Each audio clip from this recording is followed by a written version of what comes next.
Bir küs bir barışık. Bir küs bir barışık geçti yıllarım. Yüzünde baharım, içimde karım.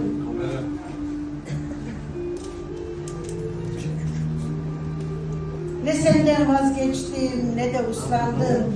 Sevdaya yazılmış alın yazıyım. Kırgınlık büyüse bir sözle diner. İçimdeki ateş hep seni anar. Giderim desem de yol sana döner. Kalbimin pusulası seni arar.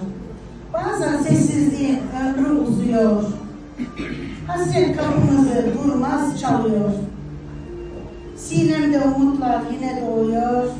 Elini uzatsam gönlüm gülüyor.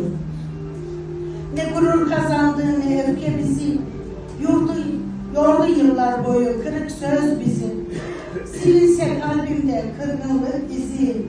Yarım kalan ömür tamam olurdu. Gel dünü rüzgara savuralım biz. Kırılan dallara can olalım biz. Bir küs bir barışık değil sevgimiz.